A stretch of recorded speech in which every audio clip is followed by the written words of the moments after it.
Hi అండి. అందరూ ఎలా ఉన్నారు? నేనైతే చాలా చాలా బాగున్నానండి.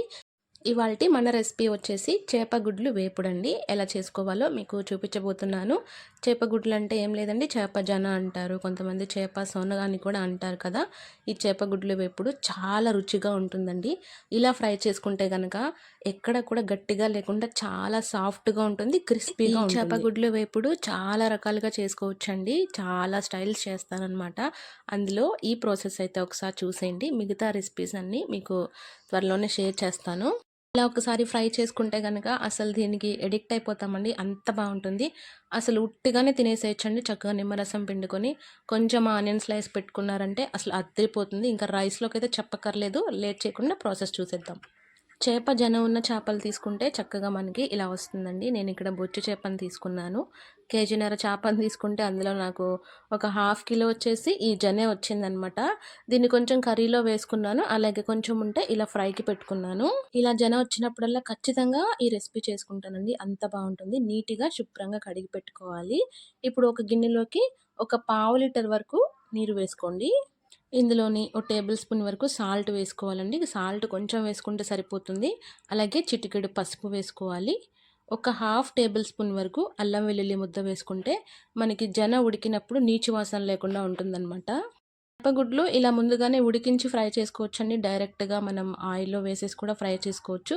కానీ ఇలా ఉడికించి మనం ఫ్రై చేసుకోవడం వల్ల తినేటప్పుడు గట్టిగా లేకుండా చాలా సాఫ్ట్గా ఉంటుంది. అలాగే క్రిస్పీనెస్ కూడా మనకి బాగా తెలుస్తుందండి.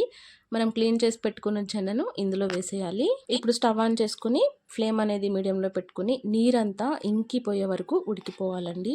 అసలు నీరు వేయకపోయినా పర్వాలేదండి. మనకి జనలో నుంచి మనకి చక్కగా వాటర్ అనేది ఊరుతుందనమాట. కొంచెం నీరు వేస్తే ఏంటంటే మనకి చక్కగా సాఫ్ట్గా ఉంటుంది. అందువల్ల కొంచెం నేను నీరు వేసుకుని ఇలా ఉడకపెట్టుకుంటున్నాను. ఒక పావు గంట సేపు ఉడికించుకుంటే సరిపోతుందండి. మనకి నీరంతా ఇంకిపోతుందనమాట. చూడండి 15 నిమిషాల తర్వాత మనకి నీరు ఆల్మోస్ట్ ఇంకిపోయిందండి. మనకి చక్కగా చల్లారిపోయిన తర్వాత ఇది ఫ్రై చేసుకుంటే చాలా బాగుంటుంది. మీకు టైం లేదంటే వెంటనే చేసేసుకోవచ్చు. కాస్త చల్లారనిస్తే ఏంటంటే మనకి చక్కగా ఉడికిపోయి ఉంటుంది కదండి, త్వరగా వేగిపోతుంది. ఈ జన కర్రీలో కూడా చాలా బాగుంటుందండి. నాకైతే ఇలా ఫ్రైకి అయితే చాలా ఇష్టం అనమాట.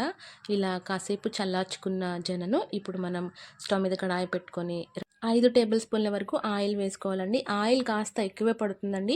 మనకి జన చక్కగా వేగాలి కాబట్టి ఇందులోకి కట్ చేసుకున్న ఒక సన్నని ఉల్లి తరుగు, 4-5 పచ్చిమిర్చి చీలికలు, కాస్తంత కరివేపాకు వేసుకొని ఉల్లి కాస్త మెత్తబడి రంగు మారేంత వరకు వేయించుకోవాలి. ఇలా రంగు మారినటువంటి ఉల్లి తరుగులోకి ఒక టేబుల్ స్పూన్ వరకు అల్లం వెల్లుల్లి ముద్ద కూడా వేసుకుని పచ్చి వాసన పోయేంత వరకు వేయించుకోవాలి.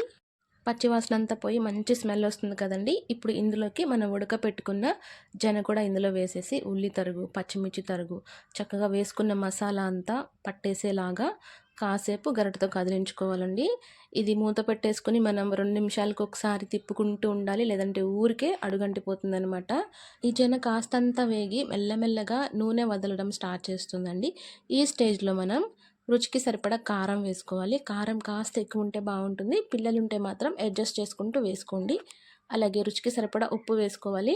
ఉప్పు ఆల్రెడీ ఉడకపెట్టేటప్పుడు వేసుకున్నాం కదండి, చూసుకుని వేసుకుంటే సరిపోతుంది. ఇలా వేసుకున్న ప్రతి మసాలా కూడా చక్కగా పట్టేంత వరకు మనం గరిటెతో కదిలించుకుంటూ ఉండాలండి. కొంచెం ప్రాసెస్ ఎక్కువే కానీ రుచి మాత్రం చాలా బాగుంటుంది. చూడండి కాసేపటికి కారం ఉప్పు చక్కగా పట్టేసి జన కాస్తంత వేగింది కదా. ఇప్పుడు 1 టేబుల్ స్పూన్ వరకు ధనియా పొడి వేసుకోండి. అలాగే చిటికెడు గరం మసాలా వేసుకోండి. ఇది కంప్లీట్గా ఆప్షనల్ అండి. గరం మసాలా వేయకపోయినా రుచి చాలా బాగుంటుంది. ఈ మసాలా కూడా చక్కగా అంతా స్ప్రెడ్ అయ్యేలాగా చక్కగా వేయించుకోవాలి.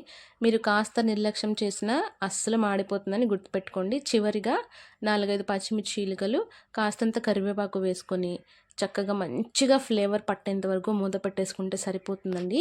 ఈ పచ్చిమిర్చి ఫ్లేవర్ పట్టి అసలు రుచి ఇంకా బాగుంటుందన్నమాట. కాస్తంత గరిటతో తిప్పేసుకొని మూత పెట్టుకుంటే మనకి 2 నిమిషాలకి చక్కగా రెడీ అయిపోతుంది. వేడివేడి అన్నంలోకి అద్భుతంగా ఉంటుందండి. ఖచ్చితంగా రెసిపీని ట్రై చేయండి. ఆయిల్ కాస్త ఎక్కువ వేసి ఫ్రై చేసుకున్నారంటే మనకి 2-3 రోజుల వరకు ఫ్రిడ్జ్లో పెట్టకపోయినా నిల్వ ఉంటుందండి. అంత బాగుంటుంది. ఖచ్చితంగా ట్రై చేయండి. మీరు ట్రై చేస్తే ఎలా వచ్చిందో నాకు కామెంట్ రూపంలో తెలియచేయండి. అలాగే మరిన్ని వంటల కోసం మన ఛానల్ని సబ్స్క్రైబ్ చేసుకోండి. అలాగే కమెంట్ సెక్షన్ పక్కనే హైప్ ఆప్షన్ ఉంటుంది. మీరు హైప్ ఇస్తే కనుక ఈ వీడియో మరింత మందికి రికమెండ్ అవ్వడానికి ఛాన్స్ ఉంటుంది.